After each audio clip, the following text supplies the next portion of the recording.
Alléluia. Amen. Loba mène bien. Amen. Loba mène ngouya. Amen. Loba mène koleka voisin na yo. Amen. Parce que oko pepa likolo pour na lokumu na kolo. Alléluia. Bien-aimés, les jours ne se rassemblent pas. Je vous dis vrai, les jours ne se rassemblent pas. Les jours que tu peux négliger, c'est peut-être le jour que l'Éternel a choisi pour toi. Devant Dieu, devons être toujours prêts en tout et pour tout. Je veux que nous entrons dans une déclaration de défense. Nous allons utiliser 3 points seulement. Et je veux que tu entres dans la profondeur pour se défendre par rapport à ces 3 points. Écoutez-moi. Hier, j'avais montré que toutes les compétitions ne sont pas les mêmes. Il y a des grandeurs et des grandeurs. Il y a la compétition locale, pardon. Peut-être la compétition capitale, la compétition nationale, et il y a la compétition internationale. Et la façon de se préparer se diffère aussi. Alléluia. Amen. Alléluia. Amen. Je n'attends pas ton âme bien. Amen. Alléluia. Amen. Il y a la différence de la manière dont on doit se préparer pour participer dans une compétition. Une compétition africaine n'est pas la même compétition par rapport à la compétition mondiale. Et aujourd'hui, nous connaissons toujours les équipes par rapport au classement. J'avais expliqué hier. Il y a la défense, il y a le milieu et il y a l'attaque. Or, c'est Jésus-Christ qui avait compris le sujet. Comment il pouvait jouer dans une compétition. C'est lui qui a commencé le classement. Nous avions compris dans Matthieu chapitre 26, à partir du 36e verset. Là où la Bible dit, là-dessus, Jésus alla avec eux. Avec eux. Pour dire qu'il partait avec 12 disciples. Dans un lieu appelé Gethsemane. La première compétition de Jésus-Christ était pour affronter l'évangélisation. Pour affronter l'évangélisation. Affronter la délivrance des esprits. C'était la compétition qui était un peu facile pour lui. Il sortait lui-même. Il sortait seul. Il partait prier seul. Dans des plaines. Dans des déserts. C'était la compétition, bien-aimée, de l'évangélisation. Mais quand il est arrivé dans la compétition de la résurrection, c'est une compétition qui va l'amener à la mort. Il avait changé la stratégie. Il ne partait plus seul. Il prenait maintenant les disciples. C'est là où il avait compris qu'il devait mettre un classement. Il a changé même le lieu. Alléluia. Dans un lieu appelé Gethsemane. Et il dit aux disciples, asseyez-vous ici pendant que je m'éloignerai pour prier.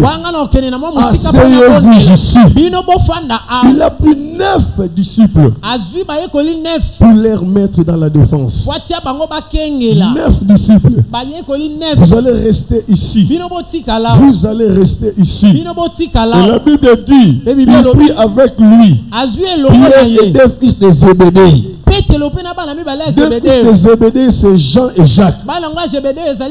Donc il a pris Pierre, Jean et Jacques. Il commença à éprouver de la tristesse et des angoisses. Là c'est Jésus. Il commença à éprouver de la tristesse et des angoisses. Il leur dit alors, mon âme est triste jusqu'à la mort. Restez ici et veillez avec moi. Puis ayant fait quelques pas en avant, quelques pas en avant, écoutez-moi, je vais faire ce classement. Je vous demande pardon, vous les papas. Mettez-vous un peu debout, les trois rangés ici. Les trois rangés. Venez. Jésus avait 12 disciples. Mais qu'est-ce qu'il a fait? Il avait choisi seulement les 3 disciples. 3. Rassemblez-vous. Il a laissé 9. Écoutez. Il a pris les 3 disciples. 3 disciples. Il leur avait dit, vous allez rester ici. Et lui-même s'est éloigné. Il jouait maintenant à l'attaque. Il a laissé 3 au milieu, mais 9 à la défense. 9 à la défense. Pour dire que la défense doit être forte.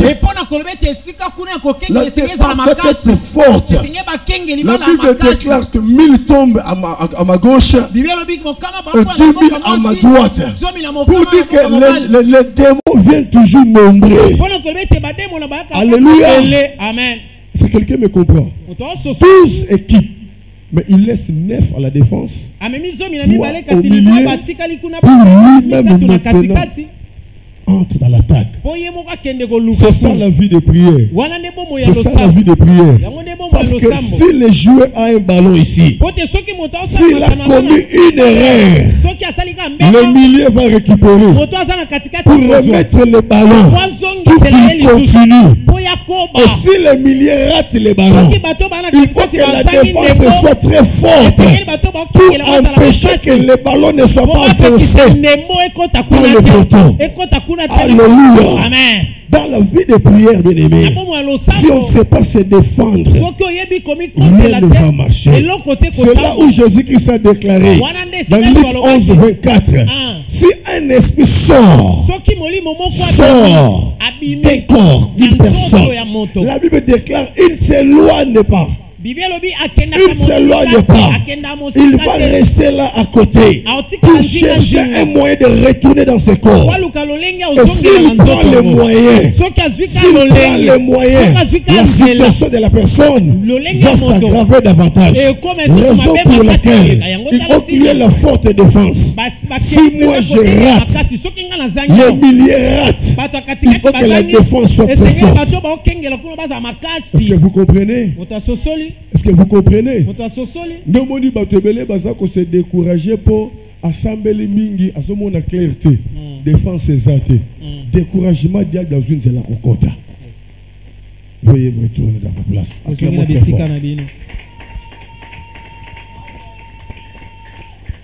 Nzamba zoloba, après délivrance, faut maintenir la délivrance.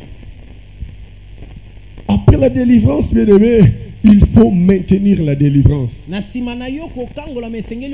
faut maintenir la délivrance. Il faut maintenir la délivrance.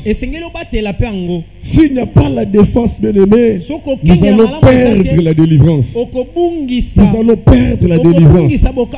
Nous allons perdre la délivrance. Ce qui compte, ce n'est pas seulement les buts marqués, mais c'est le moyen de conserver les buts marqués.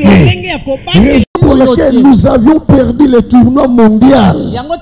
Parce que nous n'avons pas eu le moyen de défendre les buts marqués. Contre l'Égypte ici, à ce stade de martyr, nous avions marqué 2 buts d'avance. 2-0. Mais il n'y avait pas moyen de défendre les buts. Et nous étions éliminés.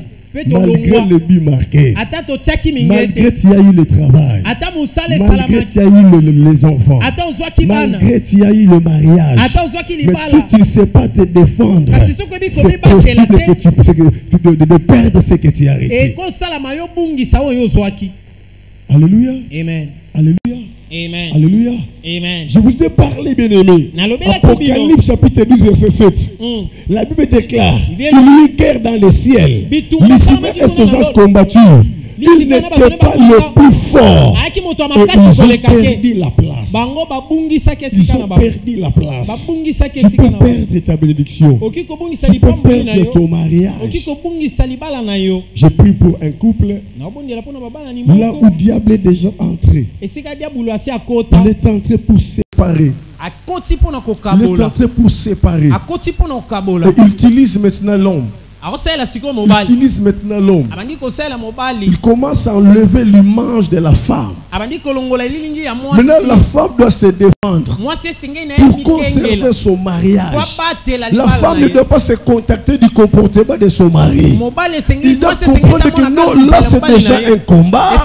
L'ennemi a déjà marqué un but. Il faut que je défende mon mariage. La femme doit s'engager dans la prière, dans des jeûnes et prières, pour défendre son mari. Mais quand il n'y a pas la révélation, la femme va commencer à se lamenter du comportement de son mari. Oh, le mari bien-aimé est déjà pris bien-aimé par le diable. La défense. La défense. La défense. Tout le monde dit déjà. Pour la sujet, la dimension à l'écolo. Mais l'Éternel me dit sur des choses. Sur les songes et sur les esprits des morts. Ce n'est pas les esprits des morts pour nous amener à la mort. Mais les esprits de la réclamation. Les esprits des morts qui nous réclament.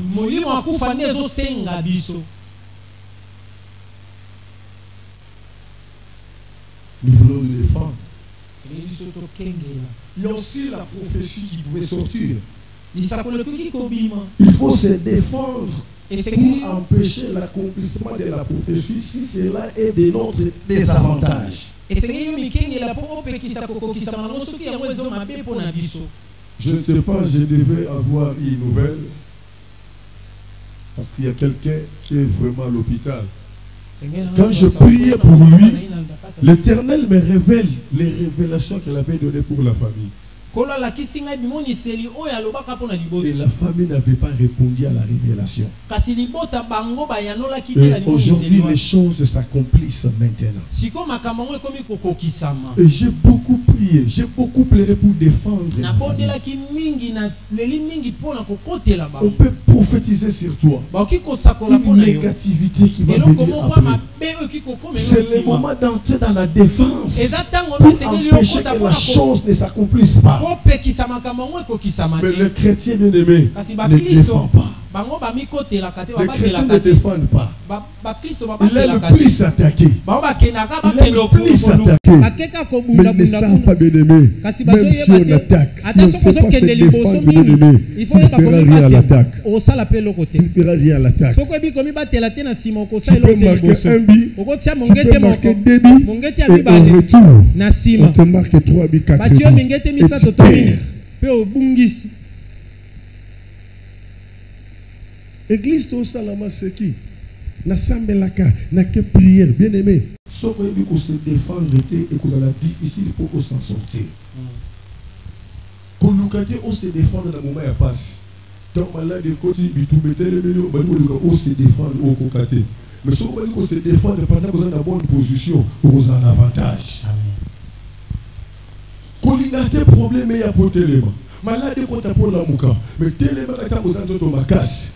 Quand vous entendez au Makasi Télémaka, vous marquez, vous se défendre. Pour dire que vous Nzambe na mona loboko na yo. Nzambe na détruit misale ya Satan. Nzambe na mona ba porter fungwama. Nzambe na kanginze na diable lekate. Vous ko attaquer ça ko se défendre. Alléluia. Amen. Alléluia. Amen. Alléluia. Amen. Oh, le belanga mena bien. Amen. Le belanga mena ngoya. Amen. Amen ayo est dominé. Amen. Nous devons prier chaque jour.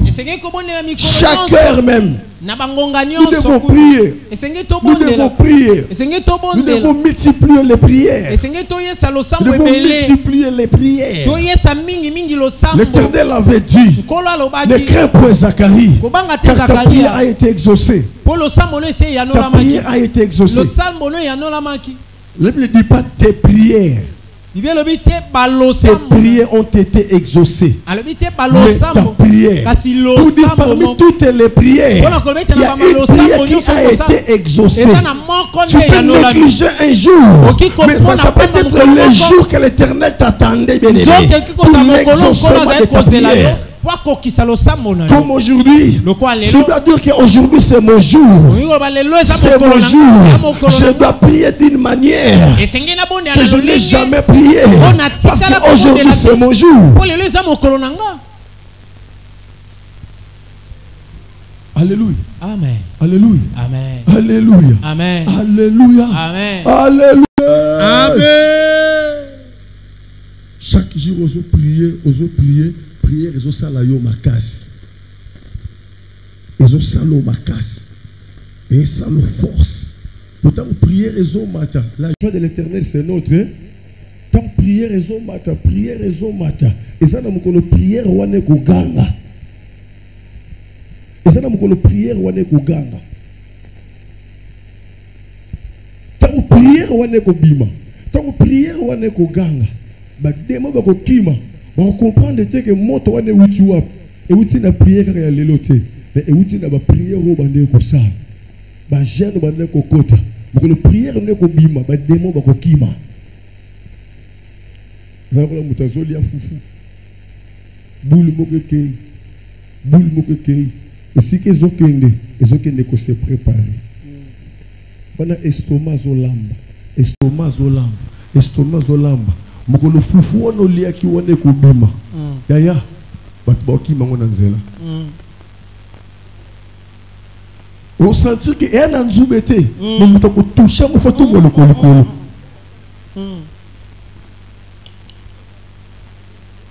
acclamons très fort le roi de Dieu. Betela nkolo maboko bien.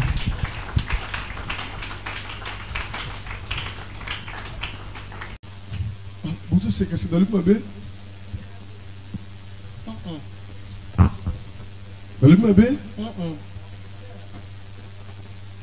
Dans le mabé. Alléluia église. Amen. Alléluia église. Amen. C'est ça la prière. Moi je pleure toujours. Bandeko bayaki maintenant na tongo na lela ki na tongo.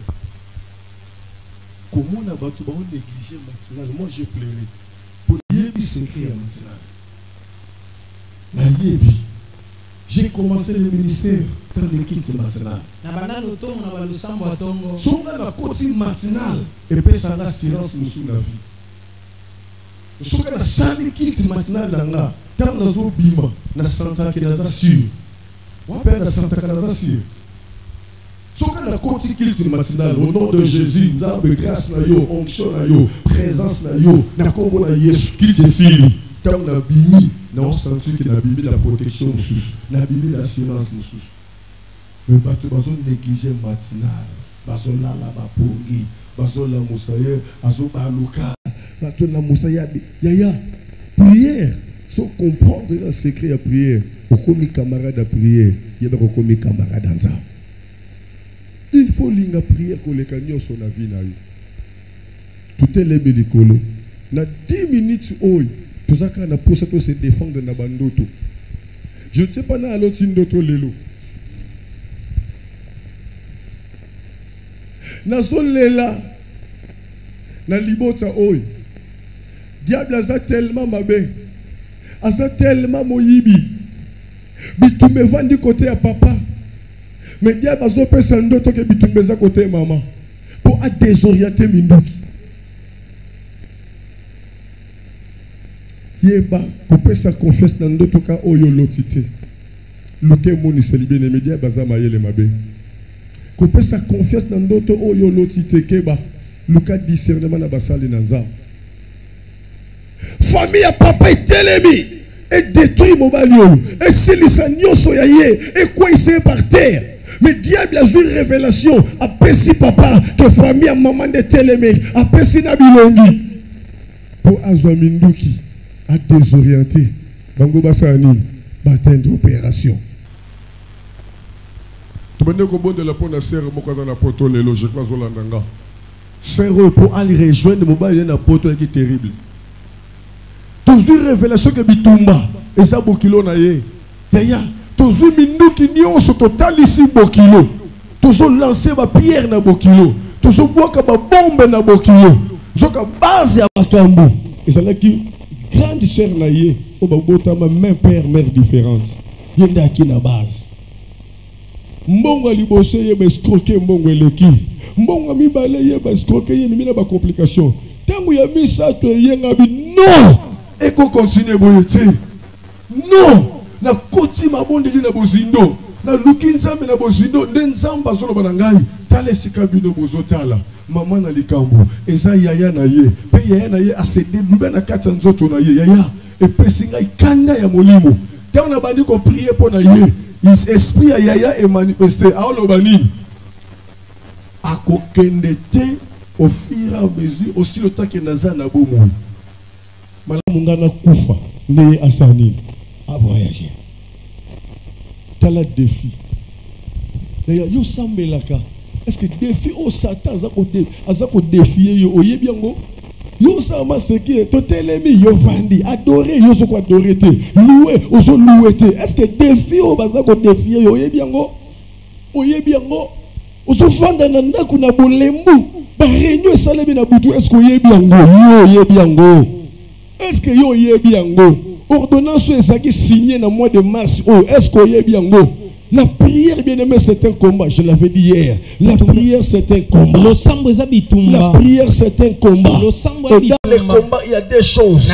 Il y a l'attaque, il y a la défense. Dans les combats, il y a l'attaque, il y a la défense. Quand tu attaques, bien aimé, sache-le qu'il y aura un retour. Et si tu ne sais pas te défendre, tu vas perdre la partie de ce retour. Alléluia. Amen. La Bible avait, l'Éternel avait dit à Josué, fortifie-toi. Fortifie-toi. Il n'avait pas dit que je te donne de la force. Mais il avait dit fortifie-toi. En toi, il y a de la force. En toi, il y a de la force. Tu dois prendre la décision. Tu dois te dire que non. Je me lève. Je me lève. Je vais me battre. Bapongi. Ngana ko lamuka na tongo makasi te. Nzoto ni ko lamuka tongo makasi te. Il a la mbetu ni. La climatiseur ni. Mets ta télécommande. Allô lit. Je vais m'accoucher. Allez, mets ta ni. Coussin je t'appelle. Coussin ni. Ngana ko kata ba pongiti. Nazara kimbonga transport.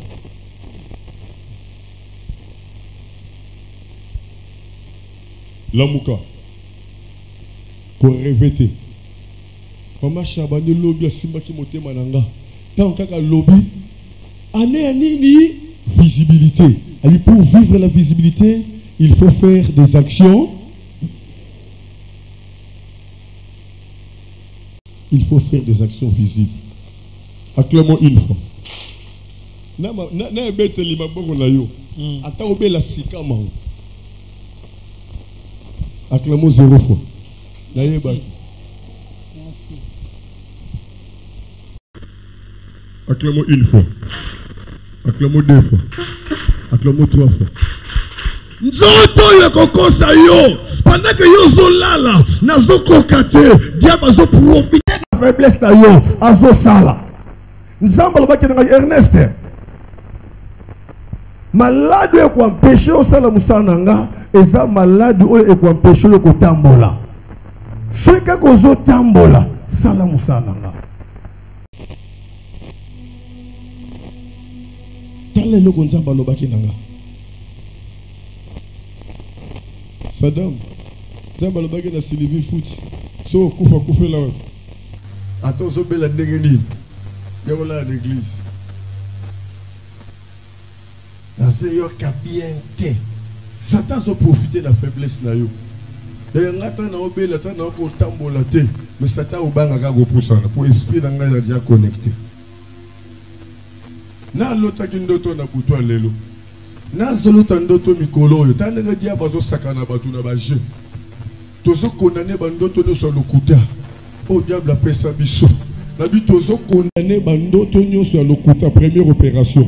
Tozo condamné bandoto no sur le kuta. Oh diable a pesa biso. Pour abungi sabiso. Bandoto tozo condamné yango. Ce qui dit to bunga ki na nzana bandoto leo to sani. Tozo zonga. Azwa bilongo ne ya. Soka devia ki ba bombe na nzana bandoto pesa ki biso. A comprendre te ba bombe sani. Ezongelié bandoto nzambe sunga libota oyo bazo salela bandoto lokuta Satan zo pesa bango ajongo référence ça fait 2 fois ça fait 5 fois nzamba lakisinga moi je pleure je suis l'instrument je suis qu'un simple instrument une sentinelle la muka nakati na mabanzo na yo déclarer na autorité ya nguya nyos loba kolo Yesu kolo Yesu kolo Yesu kolo Yesu tuya lelo na tuya lelo Ernest naipaki déclarer Yesu anote Yesu pesanga diable pesanga influence finanga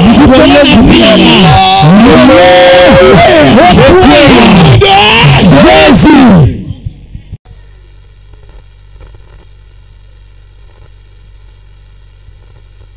Dans l'apôtre Matalissus. Oh, merci Jésus. J'ai senti l'onction pour dire que le diable a lengi. Pour ça, préparer qu'il ne te mona bouta lelo. Alors, personne ne sauter. Alors, bango pessoa. Amen. Surtout si ndoto ya ya to démasquer Satan. Amen.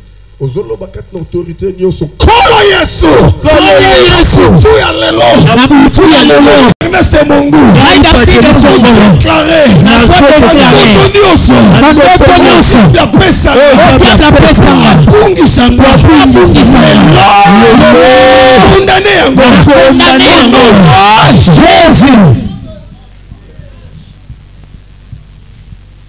nazoka nguya moko wa makasi son zamba pesi sujet yemoko eza na misala o asala kana sujet wana amen parce que belé ba bungi cause ya bandoto amen et belé ba zwanya cause ya bandoto zoka Satan kosa ki bango akosa ki bango ba bondeli ba prière ke à côté parce que ndoto yaki ndengo wana ti ba prière ke ndaki à côté nzamba lobaki na nga soki diable pesi révélation moko o saleli yango c'est que o échoué Osolo ba kolo Yesu lelo na butu lelo na zande oyo nyonso emaki esalema ba révélation na ba buta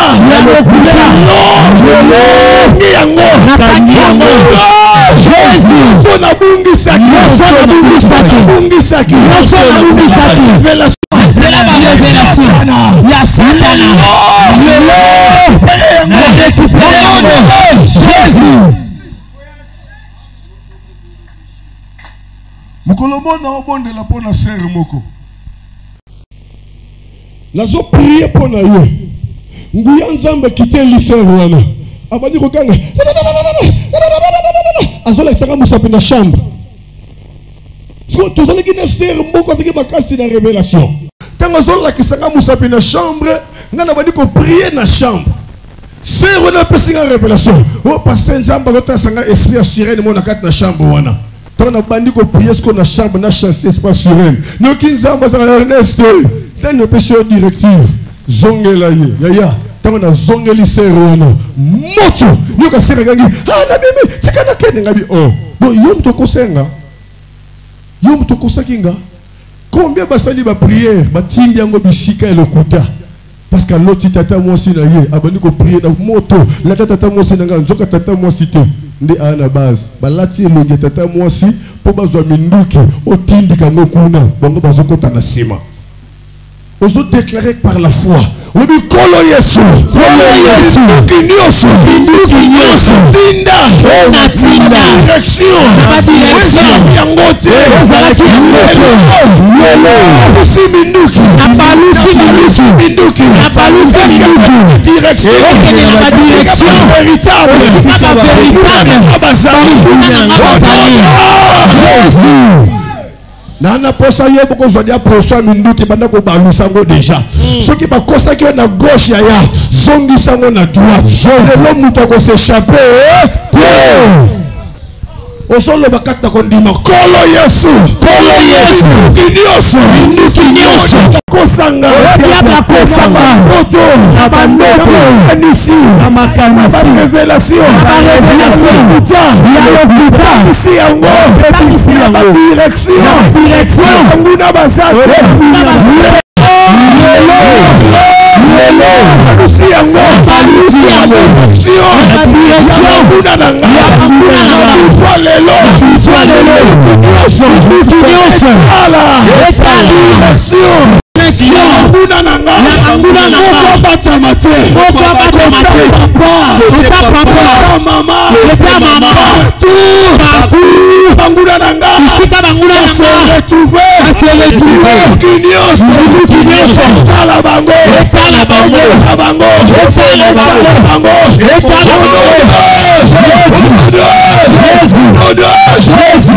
Sikola ningo fungola sikola gachette na yo na na poso bwaka sikola ba bombe na ka bangula na yo ezo kota papa ezo le kota mama ezo kende tout droit na nabi ezo kende tout droit na direction ezo landa source ya bitumba na yo prière na yo lelo kende dans les vies de terre kende na destination précise ba bombe kwa ya wana eziki sa wana soki sa kokota na mboka ezo kende ti na mboka soki sa papa bota yo ezo kende esika susa bitumba ndezo wuta mindika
Zoa munduki ya.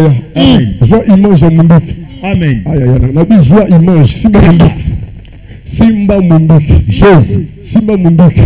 Simba munduki. Simba munduki. Toko ça la prière prophétique. Les ont raté. Les ont raté. Ça si moko so beta mutu moko na mutu alelo. Ah, so boza sika moko na ndoki c'est possible na tongo yo kazola la mupanzi. Yo kazola la mutu. Yo kazola la libumu.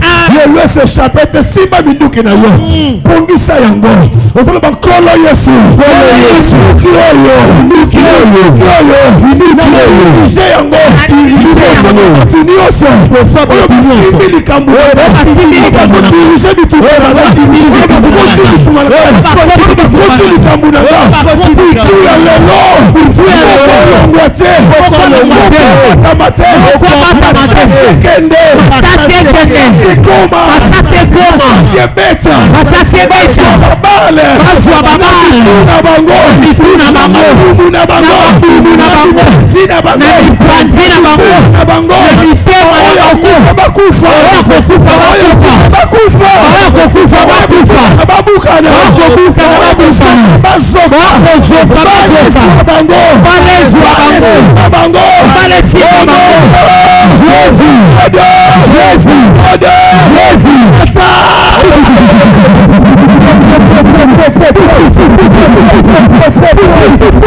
Soko sana bomoko nanga ndima maloba o. Amen.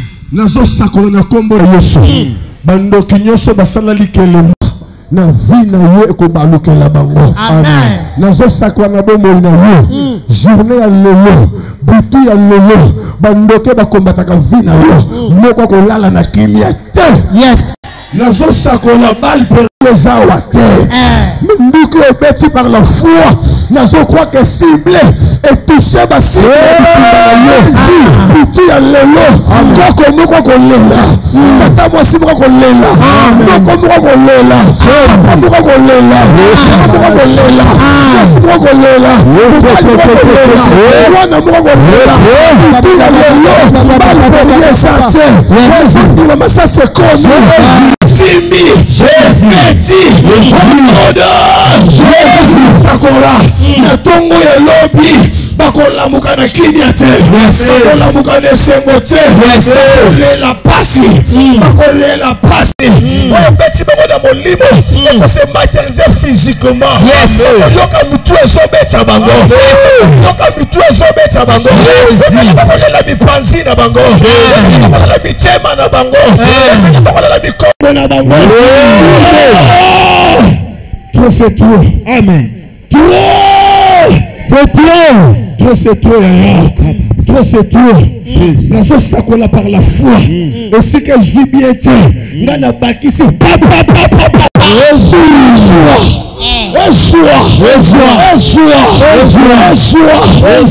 Sakola makolo bukana.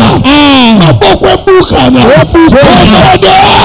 Jésus. Réunion prochaine ba koka ko kendete.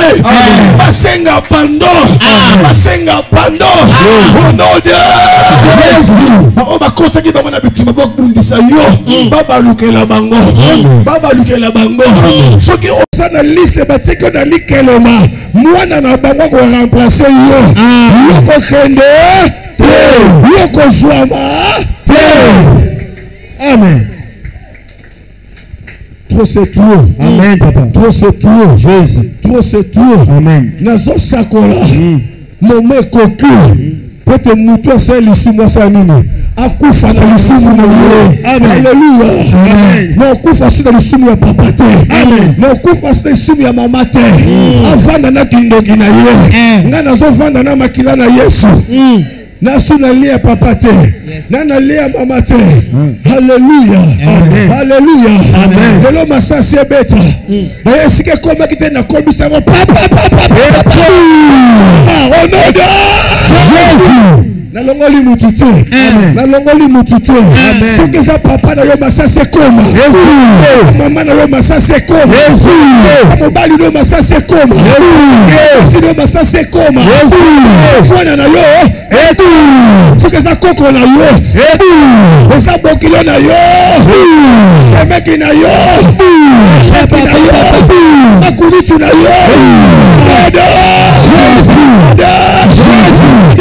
Jésus. Amen. Zana pekenga na semaine o. Zana kenga na semaine o. Et bien, on va assembler à côté là. Donc, on va tout nos santé boni. Parce que nous c'est continue. Amen. Tous autres qui tirent la deuxième opération. Tous autres déclarés. On dit Kolo Yesu. Kolo Yesu. Kolo Yesu. Kolo Yesu. Kolo Yesu. Kolo Yesu. Ernest. Ernest mon goût. Lima. La mort. Après la mort. Après l'Iwa. Adresse mi balé. Adresse mi balé. Adresse mi balé. Adresse mi balé. Ce jour de mort, ce jour de mort, Koufi na volonté na yo, Koufi na volonté na yo, lieu du repos, Akena lieu du repos, Koufi na volonté Satan, Koufi na volonté Satan, ce jour de mort, ce jour de mort, na bango, aussi est poli, aussi est poli, poli, aussi est poli, le quoi arrêter, Nazali quoi arrêter, le 8 mars, aïe Ernest, aïe David, quoi arrêter, quoi arrêter, arrêter,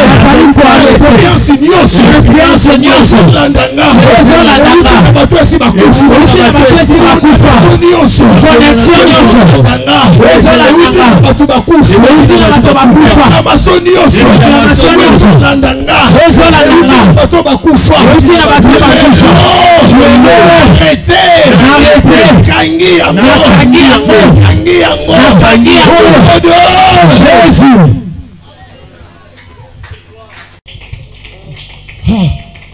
Zana bato esi bakufa mais misala parce qu'elle est comme ça les Hollandais yo lelo fo kabwana amen lelo na lobi fo sa nini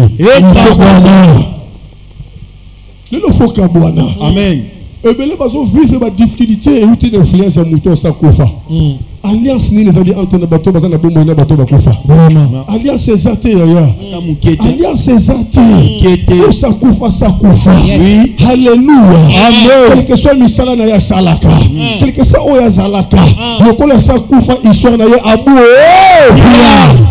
lelo alliance wana ezokatana arrêtez pouvoir wana arrêtez puissance wana oyo wuti na bato bakufa papa na ya kufa ozo vivre conséquence ya misala na ye mama na ya sa kufa ozo vivre conséquence ya misala na ye yaya na sa kufa non lelo foboya bima na sa contrôle milimba kufa bima na sa contrôle déclaré au nom de Jésus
Yaya, toi qui la délivrance ya ser moko.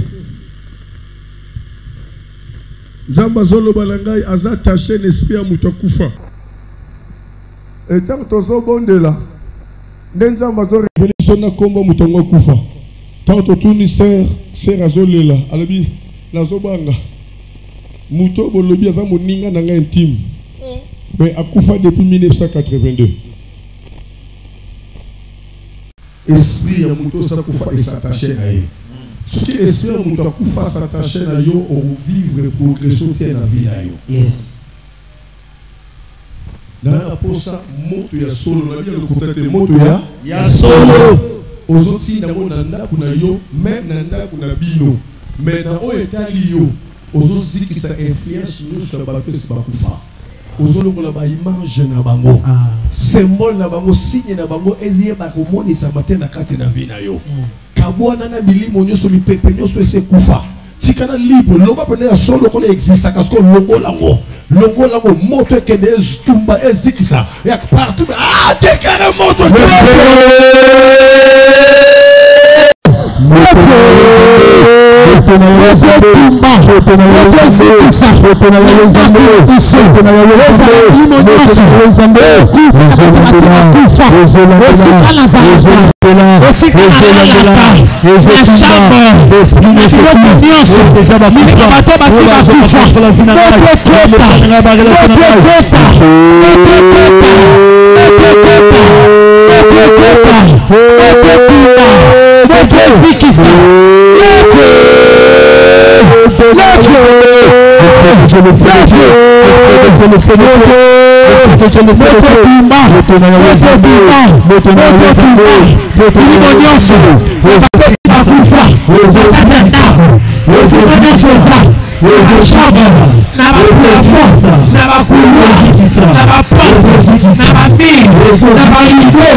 Fumola maboko na yo. Merci Saint-Esprit. Alléluia. Alléluia. Alléluia. Il n'y a plus la relation entre les morts et les vivants. Amen.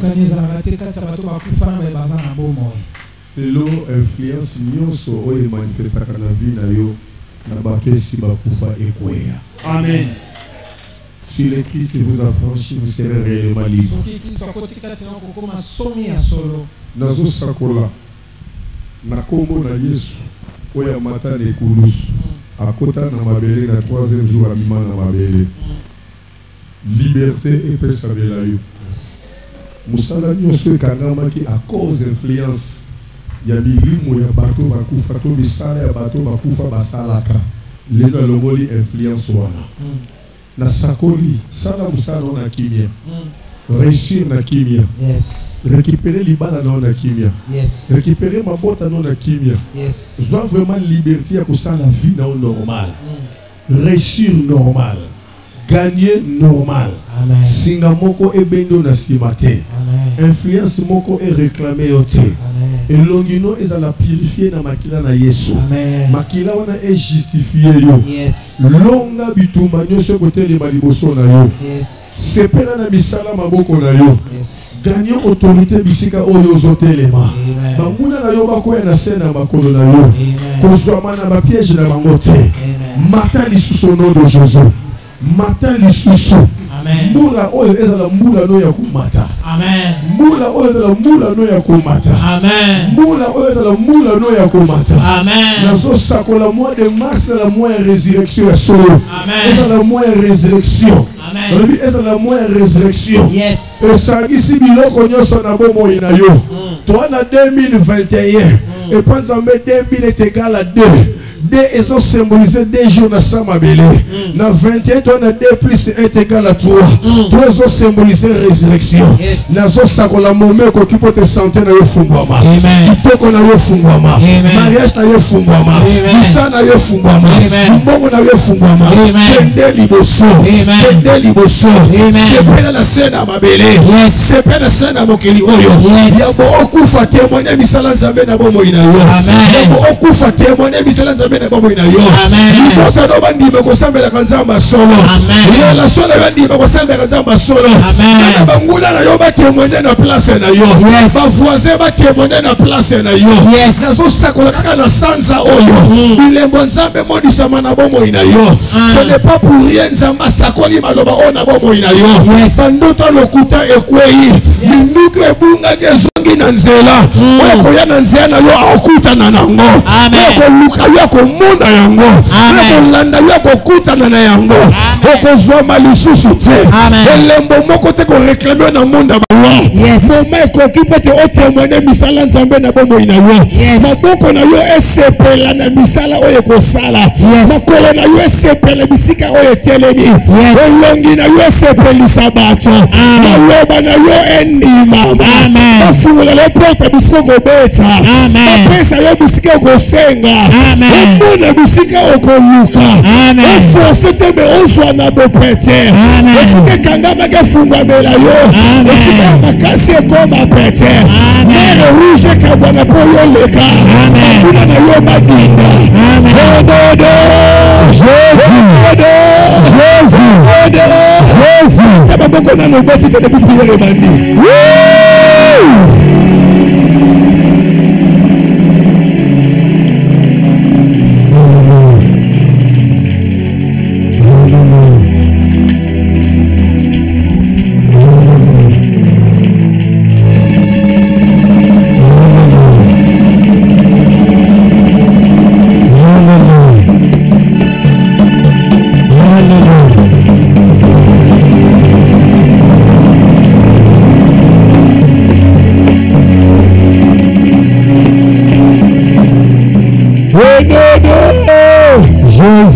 Chanson n'enga komonde la maka. Vanda siko na se. Tala siko voisin na yo. Loba na ye komonda nga ndongo monenga lobite. Loba lelo bilobe koti. Loba lelo bilobe koti. Ah loba na ye lelo bilobe koti. Ezo changer nga. Ezo bongola nga. Au nom de Toligi to beta boko pona moma bénédiction.